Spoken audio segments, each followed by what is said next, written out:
एक अधूरी प्रेम कहानी। एक बार की बात है, मैं अपने घर से बाजार की ओर जा रहा था। मेरे घर से बाजार तक जाने के रास्ते में काफ़ी सुनसान रास्ता पड़ता था। कुछ दूर के रास्ते में कोई भी नहीं रहा करता था। मैं रोज़ इसी रास्ते से बाजार जाया करता था। आज भी मैं इसी रास्ते से बाजार जा रहा था। मुझे रास्ते में एक लड़की मिली जो बहुत ही डरी हुई थी। उसे डरा हुआ देख मैं उसके पास गया और पूछा, क्या हुआ, तुम डरी हुई क्यों हो?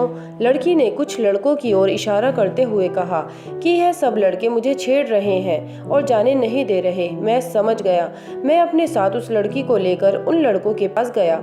मैंने उन लड़कों से कहा, क्या तुम्हें शर्म नहीं आती है? अकेली लड़की की मदद करने की बजाय तुम उसे परेशान कर रहे हो। काफ़ी कुछ कहने सुनने के बाद उन लड़कों को अपनी गलती का एहसास हुआ।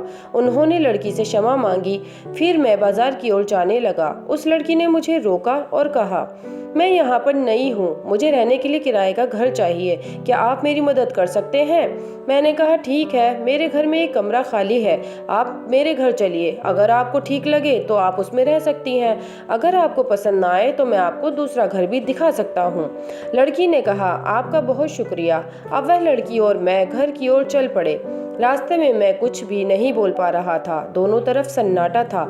मैं बोलना चाह रहा था लेकिन कुछ भी नहीं बोल पाया। फिर बहुत ही हिम्मत करके मैंने उससे उसका नाम पूछा, आपका नाम क्या है? उसने मुझे देखा और बोली, सुंदरी। मैंने बोला, काफ़ी अच्छा नाम है आपका। और मेरा नाम राकेश है। अब तक हम घर पर आ गए थे। घर में मेरी माँ और मैं रहते थे। सुंदरी ने मेरी माँ को देखा तो वो बहुत खुश हुई। उसे मेरा घर भी बहुत अच्छा लगा और वह कमरा भी जिसमें उसे रहना था। सुंदरी को मेरी माँ का साथ बहुत अच्छा लग रहा था। शायद वो अनाथ थी।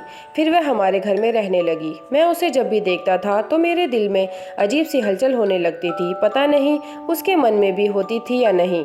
मैं और मेरी माँ और सुंदरी एक परिवार की तरह रह रहे थे। फिर एक दिन मेरी माँ ने मुझसे कहा कि कब तक ऐसे ही चलता रहेगा, तुम और सुंदरी शादी क्यों नहीं करते? उसको कहीं बाहर घुमाने ले जाओ और अपने मन की बात बोलो। उससे पूछो कि आखिर वो क्या चाहती है। मैंने हाँ में सर हिलाया और सुंदरी के कमरे में गया और सुंदरी से बोला, चलो हम कहीं घूमने चलते हैं।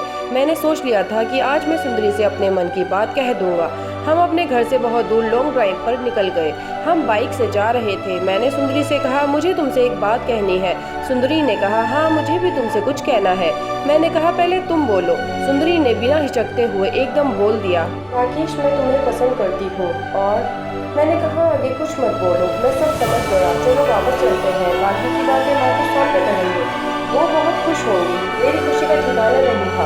ज्यादा खुशी के कारण मैं अपनी बाइक को संभाल ना सका और हमारा एक्सीडेंट हो गया। मेरी आँख खुली तो मैं हॉस्पिटल में था। मैंने हर तरफ सुंदरी को ढूंढा मगर वो कहीं नहीं मिली। फिर एक नर्स मेरे पास आई और बोली, शुक्र है आपको होश आ गया। आप पिछले 2 दिनों से बेहोश थे और आपके साथ एक लड़की भी थी जिसने दुर्घटना के समय ही दम तोड़ दिया था। इतना सुनते ही मानो मेरी सांसें रुक गईं। अब मैं अपनी माँ को क्या जवाब दूंगा? सुंदरी मेरी जिंदगी से ऐसे चली गई जैसे मानो वो कभी आई ही नहीं थी।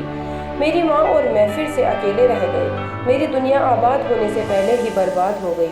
पर आज भी मेरे दिल में और मेरे घर में सुंदरी की यादें जिंदा हैं। तो फ्रेंड्स, ऐसे ही बहुत सी स्टोरीज सुनने के लिए मेरे चैनल को सब्सक्राइब कर देना, वीडियो को लाइक एंड शेयर कर देना, ऑल नोटिफिकेशन के लिए बेल आइकॉन को दबाना ना भूलना। Thanks for watching.